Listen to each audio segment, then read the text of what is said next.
Well, hi, everybody.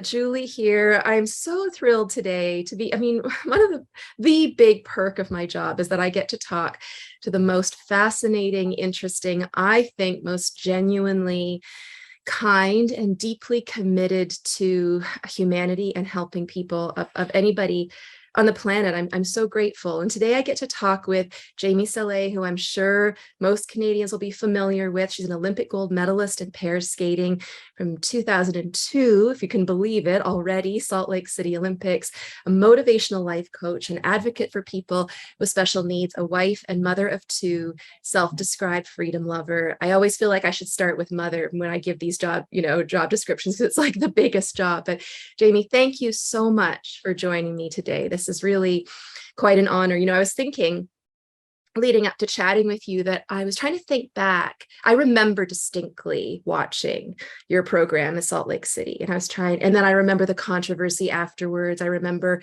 you and your partner standing up, with the Russian team up on the top of the platform. I remember all of this so well. I think I was even eating a certain kind of popcorn. I remember it so distinctly.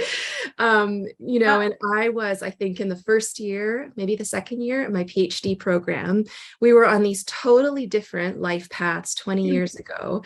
And the horrors of the last 2 years, as much harm as they've done, but look at this amazing thing that we never would have. Would we? You're from Edmonton. I'm from Ontario. We never would have had the chance to chat. And thank goodness, because there's so much division and disunity now. And yet that's also creating this fertile ground for people to come together and talk. So thank you so much for joining me today. I want to start by asking you, it seems like we're kind of 2 years into all of this, whatever you take all of this to be, a virus, political corruption, an awareness of a kind of closed journalism in our country and other parts of the world. And we now have this, transgenderism and racial ideology for our children to deal with. New viruses, new poxes all the time, globalized politics, all these things to worry about. You said, I think it was about a year ago, that you were asleep, year plus ago, that you were asleep. And then you woke up to all of this. Can you tell us, what did that feel like from the inside? What was that process like? Because I don't think there are many people in this position. People have maintained, for the most part, the views they had a couple years ago. So what is it that made the difference for you? Well, first of all, thank you for having me. And I'm a big fan of yours, because when I was waking up, you were one of the first people that I was following, because you were speaking out so well. And I was so incredibly proud of your courage and your bravery and just your integrity. And you are one of the reasons people that gave me the strength and courage to start speaking out eventually. Because I kept seeing the persistence and that you weren't backing down. And I just wanted to say that, because you're just incredible. You are an incredible human being and a blessing to all of us Canadians right now. So my awakening— I don't hear that all the time, there are yeah, especially being a mom, right? You're like, oh, but so I think what happened was, it was the first winter of COVID, where I was feeling like this is getting ridiculous. Like, we can't hug our family. My husband at the time's granddaughter was here. It was like we couldn't hold her. Like, it was just, there was so many weird, sick distancing, and all this stuff really started to weird me out, because these are our loved ones. And then it was January, last year, not this January, but last, where my girlfriend from Ontario showed me a graph. I think we were FaceTiming or something, and she showed me a graph of Sweden, and I'm like, well, that's not the graph I'm looking at. Complete opposite, because for me, Sweden was doing poorly on the Google Maps, or on my Google search, and whatever she had found, they weren't doing poorly. So that was the beginning of me becoming aware of that there was two narratives. So by doing poorly, you mean? Like, they had a lot of cases and people weren't doing very well, and that was the Google one that I'd seen, that their graph was really bad. Like their incline was going way up and whatever. And she's like, actually, they're doing really great. And I said, well, what are you looking at? Because my graph is terrible as far as cases. So that was the beginning of me seeing that there was a completely different narrative or a presentation on a different platform. And it made me curious. I've always been a curious person, but I think at that point, I also don't watch the news. So at that point, I was like, what's going on? And then she just tweaked something in me and it was game over. Now, I will be honest, I spent the next few months just diving into so many things, including listening to you talk and Dr. McCullough, Dr. you name them, down in the States, in Canada, everybody. And I was just fascinated, really, really, I would say obsessed even, because there was so much to take in that I was realizing how much it wasn't just about this time, this COVID time, it was about so many other things, and the New World Order, and, you know, I didn't even know who the WEF was. I didn't know any of that stuff, right? And so you're just learning, and it was like I was so hungry for this information, but then I started to feel physically ill. Like I wasn't getting sick like a flu, but I felt like I had a pit in my stomach all the time, and I just felt really tired.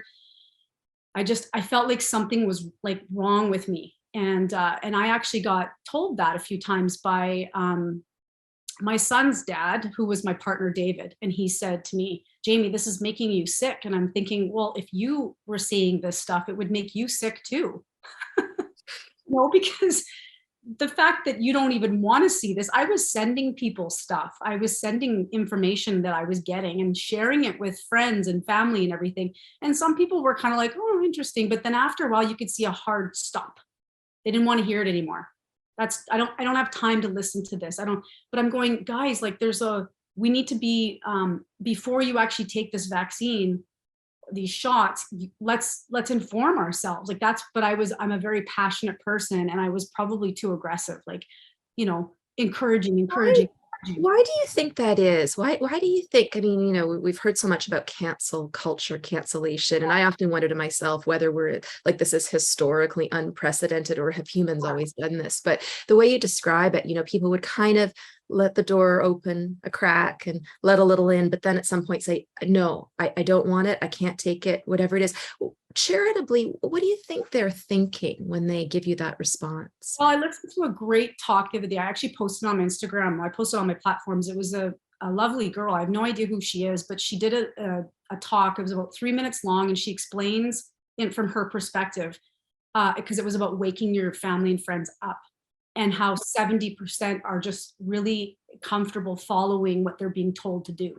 Whatever it is. Whatever it is. Mm-hmm. And so there's always that 30% that see people, the 70 will see as the rebels, or the, you know, the bad guys, whatever they see us as. That, and it seemed like that's kind of what was happening around me, was that everyone was just, it was time for them to get their shots, and they just were like convinced that that was the right thing to do based on, you know, their family members or their people that they worked with or whatever it was. And now by me telling them that there's something to this was really uncomfortable, because it was messing with their belief system. Mm-hmm. And because it's like, no, don't tell me that it's something different, because I believe this. And they've believed it up until that point. It was just over a year, right? Mm-hmm. So nobody wants to feel duped or lied to. It's the biggest form of betrayal. So it's just safer to stick with that, right? Because everyone around them was doing it. It's really interesting, because when you say, you know, they want to believe this, it's not just that they want to believe that things like the precautionary measures they've taken were for some purpose, but they also want to believe that the trust they've had in institutions, not just governmental institutions, but also major businesses that claim to protect our health, like pharmaceutical companies, that trust was warranted, as you say, that you weren't duped. And also, I wonder, you tell me what you think about this, but if I can't trust them, oh boy, now I have to do a lot of work to figure out the world. Right? That's exactly it. And I remember Dave saying to me, well, Jamie, if you can't trust the media, who can you trust? And that's when I said to him, I go, like, Dave, we experienced one of the biggest controversies in sport in 2002. I mean, it wasn't the Right. biggest maybe, but we went through this whole controversy. So you're going to tell me, and you used to be the one to say to me, don't believe anything you hear and only half of what you see. Like, he used to say these things to me, and I'm going, Mm. but you're going to just blindly trust that everything you're seeing on TV. Now, the other issue that I've noticed is that the two dads in my life, so I'm actually recently divorced for the second time. And it's not because of this COVID stuff, but it definitely pushed me over the edge. It was sort of like the door open to say, okay, it's time to move on. But they both work in the hockey industry. And one of them works actually for the Edmonton Oilers. The other one works in television for Sportsnet. So for them to listen to me or to want to listen to what I have to share with them would really put their positions, their jobs at risk. Dave was the one dad who was like, we got to get this, Jamie, to work. Like, I can't go into the arena. He didn't really want to get it, I don't think, but it was like, we got to do this to live. He goes, life's too short. Well, it's probably going to be, yes. That's what I was thinking. I was scared to say that to him, but I go, I don't want to put fear in you, but I go, it is short. And then my recent husband just really didn't want to hear it. He said, so you think they're coming after us? I said, yes. You think they're coming after our kids? Yes. And then you think they're coming after our homes? And I said, yes. If they don't hide it, it's on their website. And he goes, that's all I need to know. And from that moment on, I was down a dark path, a dangerous path, and everyone was colluding behind my back, my family, they were all talking, and I know that it was genuinely that they cared and they loved me. I understand that. I understand that. But it was so hurtful because no one would come to me. It was like they were so uncomfortable with me and the information that I had to share with them, even though I don't know the truth. I just know what I'm hearing is the opposite of what you're watching, right? Mhm. Like, we have to do so much more digging to, like, we don't even still really know what the truth is about this so-called virus. I Mhm. mean, we don't even know. I mean, I just listened to a talk with Dr. Lee Merritt, and a virologist that her dad worked for Pfizer.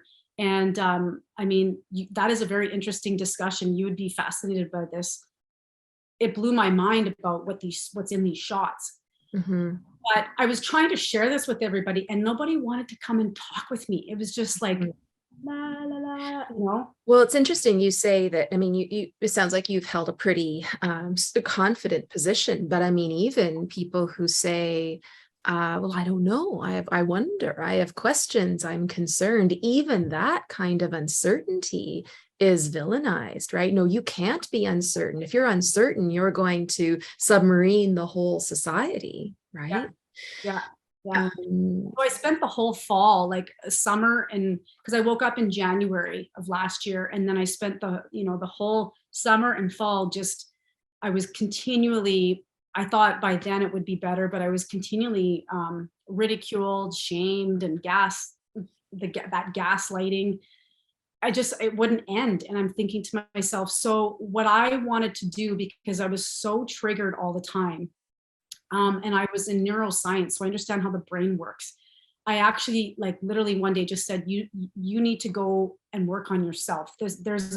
And it could have just been that I was getting a download too, I don't know, but I just really felt the urge and the need and desire to go and get some help.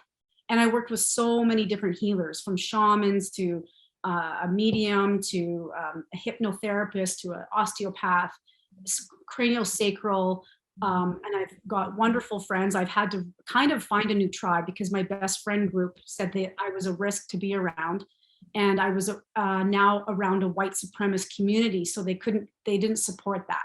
So I lost my best friend circle. My family was all kind of, kerfuffled and upset that I was down this dark path. And so I had to find my new tribe. And I did that through my healing. It was fascinating and so beautiful and painful, because that when you're healing, you're peeling off layers, my trauma from my childhood. And I thought I'd already done this work. I was a coach and I was helping people achieve their personal goals and dreams. But I realized with all this triggering, I wasn't done. And I don't know if we're really ever done, but I enjoyed the work. I had, like I said, a lot of painful moments and times, weeks and months even, but there were so many beautiful gifts that came from that. And that was self-love. Like, Julie, I don't know if I've ever, we say we love ourselves, but it's almost like we're shy to talk about that. Mm-hmm. I actually enjoy being alone. I never used to enjoy being by myself. Hmm. And just really that self-love comes self-care, and you put yourself first. Even though I have children, if I'm not putting myself first, I'm no good for them. And we've always said that, but we've never really necessarily like been that way, right? We just were kind of all talk us moms. It's all about taking care of everybody else. And this was time for me. And it was difficult for my daughter. And then when my son went to school, he got coerced. He was on my side initially, sending me things from people that were vax injured already. And he's like, Mom, this is crazy. And then he went to school and he was the only one not jabbed. And in his golf program, and the hardest part for him, and I completely understand this, he's the only one not allowed in the clubhouse because you couldn't go indoors if you weren't jabbed. So he called his dad, who's had to buy into this, and said, I want to get this. This is humiliating. I'm embarrassed. I feel left out. So he went and took my son and jabbed him. And I know that sounds really bad, but I can't call these vaccines. So I was just devastated. And then it was like another gut punch. So I cried and cried and I begged them not to do it, but then they just, so now I'm crazy. I'm a lunatic because I'm fighting for this. And yeah, it's been wild. Really. There's so much. I mean, I feel like we're in counseling here, Jamie. There's so I much know, right? to unpack. Well, I think so many of us, not just on the, if you want to call it counter narrative side of things, have very similar socially traumatic, stories in all dimensions of our lives, but people on the other side too. And I feel, imagine, as awful as it is for us being in our sort of lone group, small minority group, think about people who were, very pro-narrative initially and bought into it and were double or triple jabbed and now are starting to, like the dissonance that something like that would create. And I think about some physicians I know who I think have a kind of moral blindness. And that's sort of a technical term we use in ethics to describe people who otherwise wouldn't act this way, but just have kind of almost like they're kind of intoxicated or something, and doctors who are really like, they really genuinely do care for people, but they've been pushing all of this for 2 years and the harm they've done is exponentially egregious. I mean, to think about that, so as I said, so much to unpack here, but we're talking about gaslighting, and you get it from your colleagues and your former partner and your family and your friends, and yet you don't give into it. We were talking a little bit before I clicked record about what makes the difference between people like you and I, and whether we're right or wrong about all of this, we have this reluctance to give in to pressure. What do you think creates that? Do you have any sense of that? You know what? It's a very good question. I probably could definitely take some more time to think about it. But if I'm just like speaking reactively here, for me, as soon as I saw all the information on our side, it literally was like, aha. It wasn't even like I questioned it very long. Like I didn't sit there and go, but, and fight it. I didn't. It made sense to me. It explained this whole past year. Then when you start diving into why all this is happening, that it makes even more sense. So immediately, and then I could see people, like I said in the beginning, you standing up, other doctors were standing up, that were world-renowned people. And don't seem crazy. Like you listen to Dr. McCullough or, to Tess Laurie or someone like that, and you think, yeah, not really. Trump's been a very world-renowned doctor for a long time. And I mean, just a couple examples, right? And now she's an anti-vaxxer, crazy conspiracy theorist doctor. Like, okay, because she's trying to educate people. I mean, nobody's saying, nobody's going out there and going, screaming and yelling, don't. They're just putting out the information for people to be informed. And but I knew, and then also following other truthers that just like me, like there was you interviewed Theo Fleury, didn't you? No, I didn't, but I'm curious Okay. about him. Yeah, so I've partnered with him recently with Canadians for Truth. Tell us about that. Yeah, we're going to be creating a platform for people to speak their truth, whether they're injured or they're paramedics or they're ethics professors, unemployed ethics professor. Yeah, like anybody that is speaking out, because you guys have all been doing it for the last year and a half as well. But Theo and I just felt like we're two of the only athletes that we know of that are speaking out right now. And so we wanted to do our part, and we just felt that this was and we partnered with Joseph Bourgault out of Saskatchewan, who was in politics actually, and found out right away how corrupt it was. So the three of us together are creating this platform for truthers, which is going to be so much fun, and we will definitely have you on there, Julie. But so yeah, I started finding all these other people that were awake, and I'm like, you're awake, yay, so excited. And then it was just like I said, it was, once you see it, you can't unsee it. And I think you felt that way too, and you experienced it hands-on. You were like right in there. And I've had some friends, I told people that I was doing an interview with you, and they said, like, an ethics professor, like, of all people, hello, like, she's speaking out and people aren't getting that. But I said, the problem is we're all being silenced.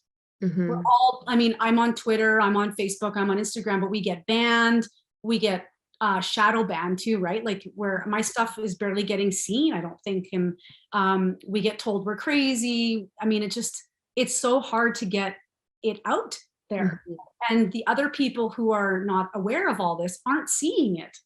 So you think it's they're not seeing it, or they hear a little bit about, anti-vaxxer, if that's that kind of thing, then I'm not interested. But hypothetically, if they saw the information that we are looking at, you think they would be more likely to be compelled by it?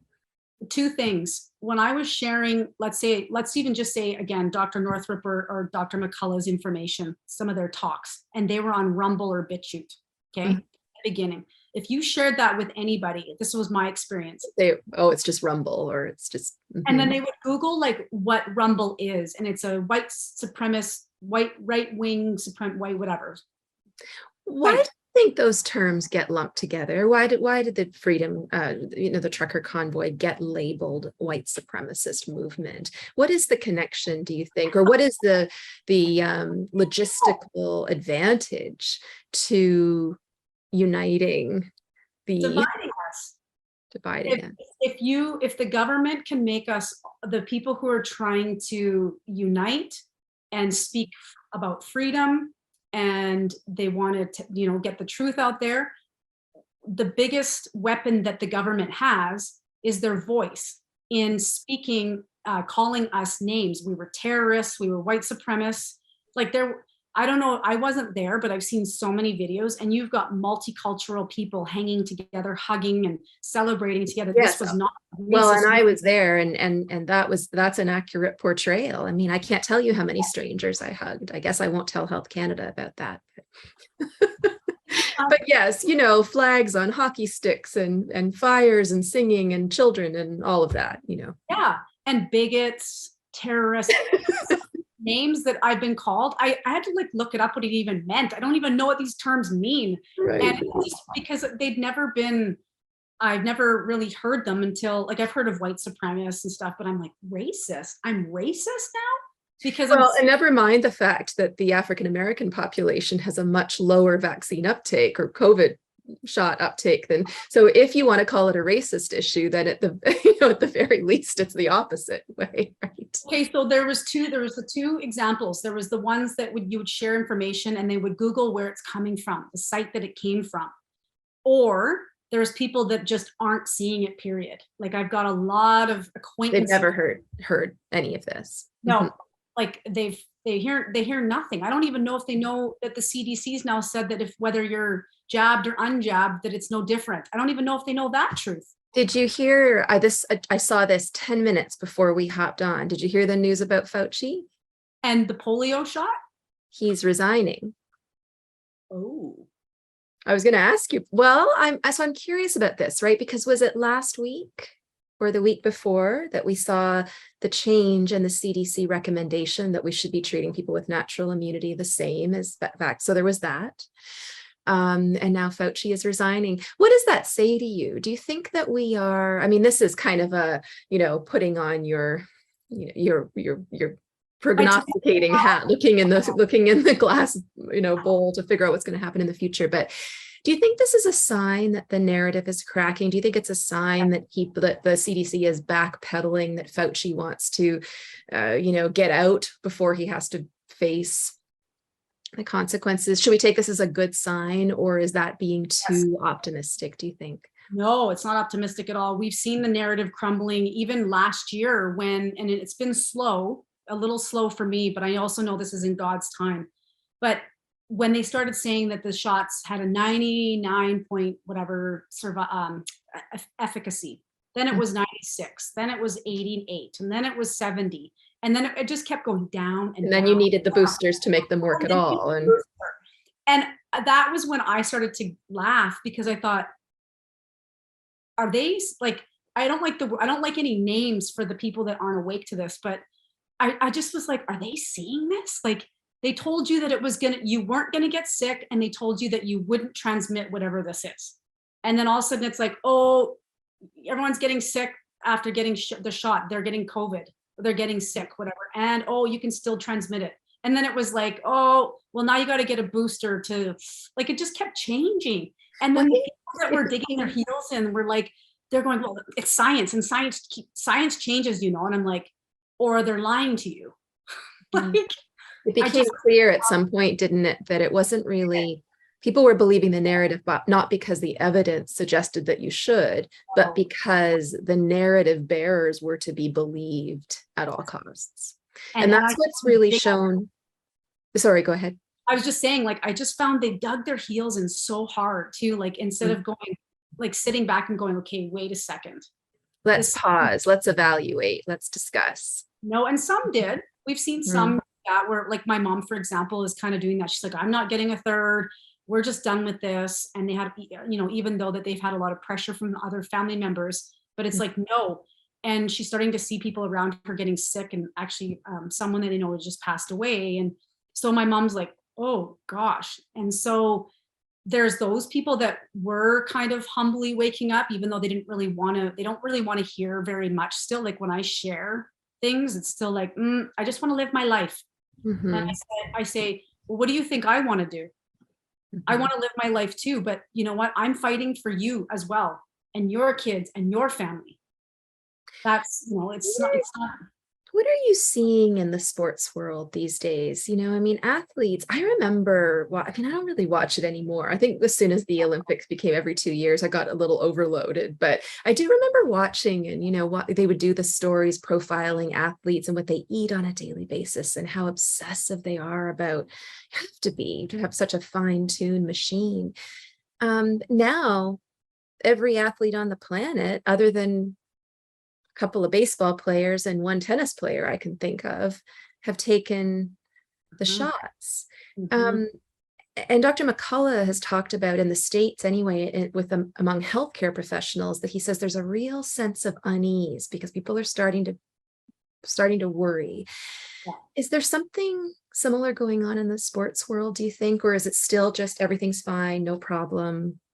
I'm not actually sure. It's a good question. I'm so removed from sports, so I'm not really in the know of how everyone's feeling. We're not seeing anybody starting to speak up, really. I'm saying people are kind of continuing to speak, but there's not a lot of athletes, I think, for a couple reasons. One is, if you're still actively in sport, you've got sponsors, you've got an organization that is telling you can't speak out. I know one of the hockey players here, in the media, because they had to get it to play. Like, you can't walk in an arena last year unless you had it. Right. But the media said that finally, when they let him play again, he had myocarditis and they blamed it on COVID. Mm-hmm. No, he got jabbed and that was his side effect. But they lie. And this is where, and I know that they're being silenced. They can't talk. They can't. I also think a lot of athletes in the professional world got fake passes. I know doctors that have. This lady on Twitter even told me her brother or someone in her family is a doctor. And he said like all of his friends that are in the medical industry got fake passes on Twitter. So there's a lot of athletes definitely that got a fake pass. But, you know, we are seeing athletes, especially the soccer players, or they call it football in Europe, that are and just falling over. And again, you know, the people that aren't seeing anything definitely aren't seeing that either. I think haven't there been over 800 different cases in athletes around the world? Something like that. It's really high. Not necessarily deaths, but like 800 side effects, heart attacks, blood clots, seizures, like really bad experiences. The weird thing about all of this that I mean makes, I think, sort of imposes a kind of gaslighting on yourself often. And we have this in Ontario, we have 16, 17 doctors who have passed away in the last over the last year, more so recently. And all, you know, all in odd ways, younger than expected, suddenly, a couple of cases of rapid cancer growth, but usually cardiac or unexplained sort of events. You couple that with, you know, the sports story, and I can't imagine, you know, and then also within the nursing population. So the most popular tweet I've done over the last several months was when I asked nurses what's going on in hospitals. You wouldn't believe how many, you know, so many nurses and other people responded saying, oh, it's, you know, and it's very interesting. What's also very interesting is the fact that most people don't care. And you've said multiple times throughout our chat that the people that you talk to and kind of try to wake up say, I just want to live life. I just want things to be simple. Just don't bother me. I can't help but wonder, you know, if part of it is we're just so bombarded with modern life. And even if we don't worry about a kind of global reset, we still feel the crunch at the gas pump and at the grocery store, and when we go to remortgage our house, and when we go to buy a car. So even if we're not conscious about a kind of worry about what's to come, we still feel that my money's not going as far as it was. And yeah, well, I think too on that note right there is like my family are, you know, hardworking citizens, but I would say that they're all pretty white collar. You know, they've done very well. They've had great success that way financially in their lives. And so they're not really being totally affected by this. Right. I mean, they know it's crazy expensive, but they're not sitting there going, I got to sell my house, or I can't keep my car, or I can't afford to buy the organic anymore, or whatever. Like they're not really, their life hasn't changed. They haven't experienced any discomfort. And I think that's a big thing right now that I'm noticing too. And one of my relatives, actually, when I was sharing all this with him about what's really going on and what is behind all of this, he just kind of said to me, like, listen, I don't want to focus on all the bad stuff. And I said, listen, I get it. I've never been that person. I'm one of gratitude. I help people always change their thinking to the, you know, the more positive, you know, you're going through absolute, you know, your version of a hell in your life, maybe. But I always tell people the first thing you do when you get up is you write 3 things you're grateful for, and you go to bed saying the same thing. Like, that's how I've always lived. But I said to my relative, I said, but this is the problem right now. I said, everyone just wants to bury their heads and not look at really what's going on. Yeah, said, ignorance isn't optimism, is it? It's frustrating for me, really. And I'm being honest here. Like, I'm frustrated because I go, you know, it doesn't even matter at this point if you're jabbed or not, but like, can you not see at least that our government, the overreach here? But again, I think they just go back to, well, they're doing the best that they can. And, you know, everything was so unknown, and you can't have a discussion with them. So I said, what is your line in the sand? Well, we just dropped to number 15 on the global world, you know, happiness report. Happiness. So we're not, you know, by well, I think most of that is self-reporting. They ask people, how optimistic do you feel? How worried are you about things like government overreach? How generosity, I think they measure things like this, but I know that you focus on, unity, you focus on happiness and optimism. And what do we, what do we do? And I don't know what I mean by we there. I was going to ask you, well, what do we do as Canadians? It's not just COVID. It's not just that the economy is bad. It's not just that we're losing our freedoms.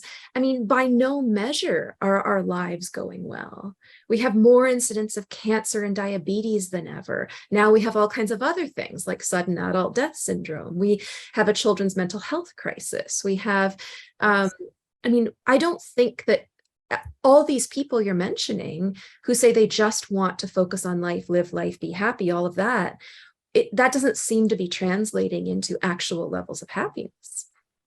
Exactly. That very well said. It doesn't, but they're pretending, right? I mean, at least the people that I know that are still wanting to be in their, mass psychosis, I guess, if you will, they just want to live their life. And like, I got my shot, we're moving on. We're not going to let this bother us anymore. Okay. We don't have to wear masks. They're just kind of like following, but they just want to continue to live. They don't want to actually look at what is going on.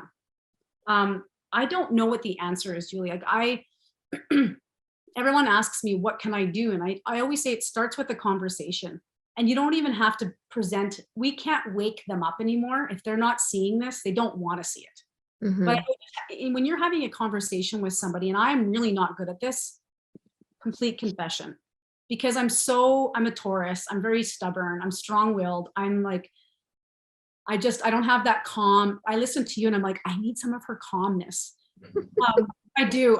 And I'll send it in a bottle. Like you're so I'm more of like fiery and hey, and so yes, but you won an Olympic gold medal. So, I would have been sort of sitting back on the couch saying, oh. I don't know if I want to do that. Yeah. I think you need the fire to get up at 4 a.m. or do whatever you did. Yeah. I think it's just that conversation and asking whoever you're talking to questions. Just ask questions. Start with that, and if they want to see something, okay. But the other thing I said to people, like, that if you're speaking out on social media, you're going to get vilified. You're gonna. But I said, from my experience, it doesn't last very long because the haters eventually give up. It's kind of like what we learned when we were kids, right? If you ignore them, they'll stop. Yeah, you ignore them and you keep doing what you're doing and they lose interest. They get bored. One of the most common questions I would get when I used to do interviews closer to when I got fired and all of that was, what is it like to be so hated? And then I didn't really know what to say initially, but because I kept getting asked the question, I started thinking about it more. And what I came to realize is that, well, it's actually kind of freeing, because now when I go to say things publicly, whether it's in an interview or in a video, or I'm starting to write articles now or on social media or whatever, I don't have that crippling fear of how will it be perceived by society, because I've kind of punctured that wall, gone through the other side, and you realize, oh, well, I don't have any fewer, I might have some different friends, but I don't have any fewer friends than I had. I'm being authentic. I'm speaking the truth as I see it. I talk to people a lot about being paralyzed by fear, and I just try to tell them, for me anyway, it was not as awful. I mean, it was in my case, it was a real punctuated ripping off the Band-Aid. It was awful for about a week. Don't get me wrong. Yeah. Every major newspaper in Canada said the worst things, but they realize that you're just a victim of a bigger machine, and it's not personal. Right? They would do that to anyone who was saying what I was saying, anyone. And they don't care who you are. They don't care what else you believe, because it's just instrumentally valuable to them to shoot down and try to eat anyone who, threatens the narrative. And then when they don't succeed, you just keep speaking and speaking and speaking. They haven't succeeded, and you can really go on and live your life as you were. I mean, I think a couple of exceptions to this, we see people like Tamara Lich and Pastor Art Pawlowski, who the government just wants to go after them and is imprisoning them. And whether that's to send a message to the rest of us, whether they need to vilify the saints among us so that we get the message. Yeah, that's what I think. Do you think that's being effective? Do you think that the treatment, say, of Tamara being imprisoned for a month or so, Pastor Art talked about being placed in solitary confinement in cages like dogs, being offered cocaine on a daily basis, things like that. Do you think that that is having an effect in the freedom communities? Do you think it's intimidating people? Well, what I'm seeing is that it's definitely woken more people up, because these aren't criminals. They're just, Tamara was just part of the convoy and the organization of that. Now, if you're hardcore there, if you believe that that those people were terrorists, then of course you're going to continue to believe what they're telling you. Right. But people are starting to see that these were just really good, great, loving people that were trying to keep things going and create awareness. And they were coming from love. I've seen more and more people wake up, but I think it's been horrible how they've been treated, obviously. And I think they've got an incredible lawsuit in their hands. I would. But, you said one thing actually about being, you didn't use the word, did you use the word liberated? Yeah, well, feeling freer, Yeah. So what happened for me in January of this year was I do meditation, part of my healing, and I was just getting this like strong voice saying it's go time. It's go time. Because I hadn't spoken out until January when I saw the convoy. And all I did was, it was perfect timing because I just started posting, or I started liking actually things on Twitter.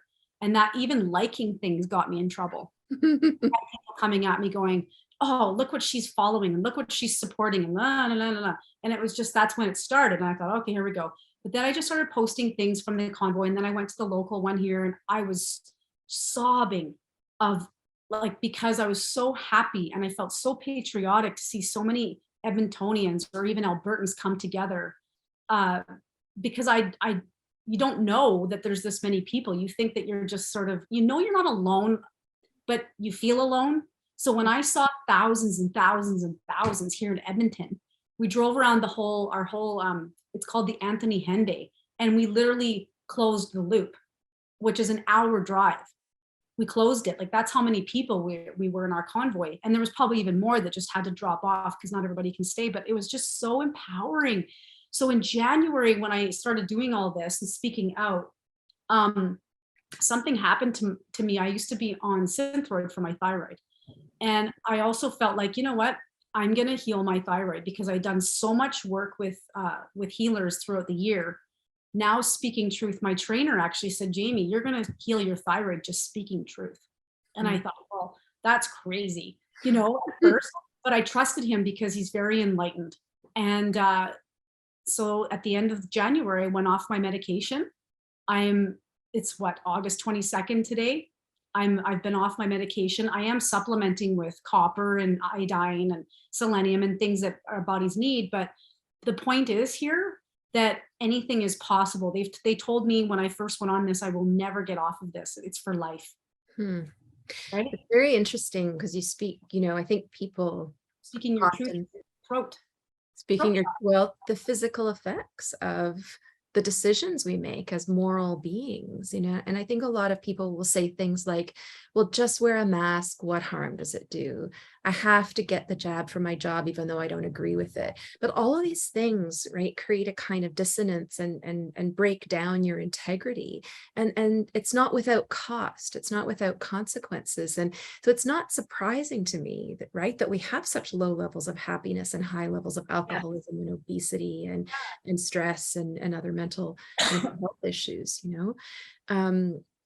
I wanted to ask you, how are you feeling as a parent these days? How worried are you on a scale of 1 to 10 as a parent with your children? I think I have a very young daughter, but I think your kids are older than mine. So more, and you already mentioned the situation with your son, which has to be terribly worrisome.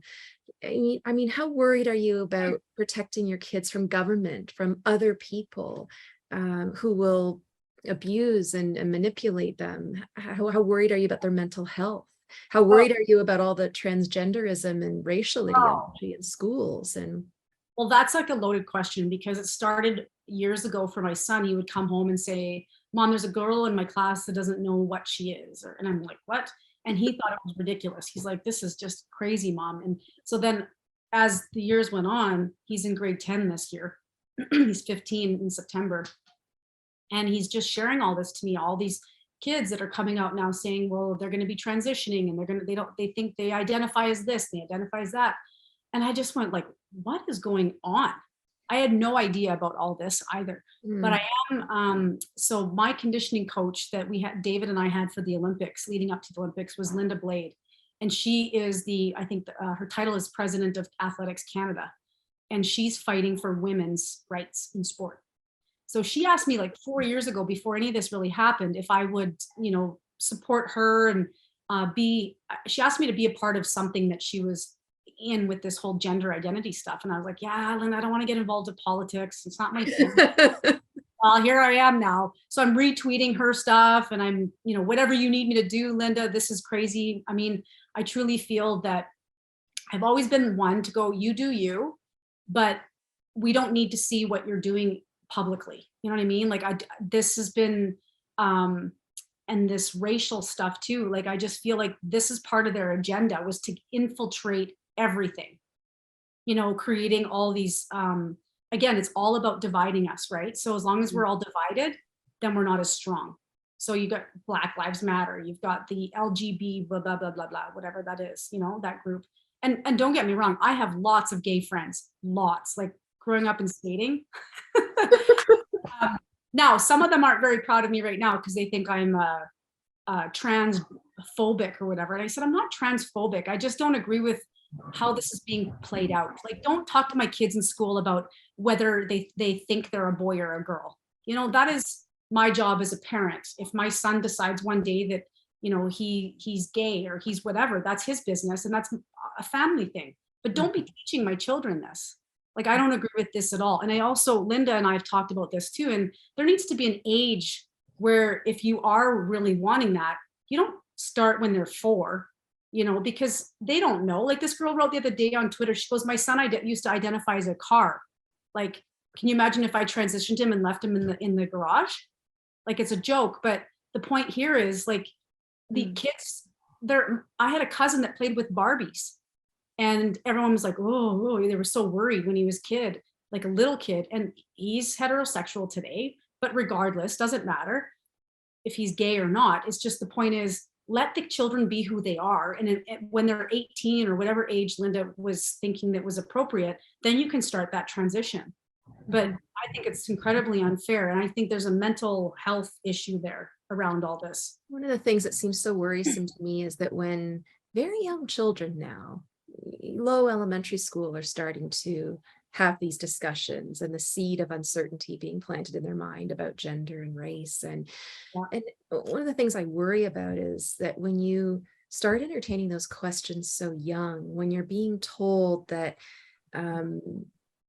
this is a choice and not, or it isn't, that things are fluid, whatever it is, that there's a kind of instability to something very basic about you. I worry about the levels of confidence they can have in other core things in their lives. Can I really trust the love of my parents? Can I really trust that the future will resemble the present? Can I really trust government? No, they shouldn't, but anyway, can I, any of the basic core things, can I trust myself? Can I trust the scientific process? Can I trust faith? Whatever it is that's core to you. If we start messing with one of those foundations, I worry about during the formative years, what long-term effects that's going to have. And goodness, I was involved with a teen group a few months ago, and they were feeling a lot of pressure from friends who were very pro-narrative, and of course being bullied and told that, well, you don't care about people, you're just being selfish. And I think it's one, people like you and I, being the age we are, we're kind of formed to the degree that people are ever formed. But when you have to go through the last 2 years as a 14-year-old, or university student, a 19-year-old, or a 6-year-old, I just can't. I think we're not going to know the long-term effects of it for a very long time. Well, we're going to be dealing with so many things because the awakening is going to be incredibly painful for a lot of people. And my son included, like, he's going to see that mom was trying to help him. Mom was telling truth. And he chose to, out of fear and coercion, right? He chose to go with everybody else. And I trusted that, as sick as I was and hurt as I was, I eventually had to just trust the fact that his soul is on its own journey. His soul's on a journey right now. Yes, he's young, but he still has to go through something to really waken up. Like everybody does. We all woke up. Everyone's waking up at different times, but this is going to be really painful. And I think the awakening to that this transgender thing, this racial stuff, COVID, all of it is part of their agenda. And even Black Lives Matter. And what else has there been? There's been so many different movements that they've created to divide us. And it's going to end. It's going to end. Do you think that's inevitable, that an awakening is inevitable? There's a worry, right? That there will be so much backpedaling, so much gaslighting, so much shifting in the narrative that it won't come out, that people will die and get very sick, that it will all be blamed on some mutation of COVID or some other virus, right? One thing I noticed, Julie, at the beginning of all this was how they never once talked about your health. They never talked about vitamin D. How to support it, how to build it up yourself, how to become healthier. No.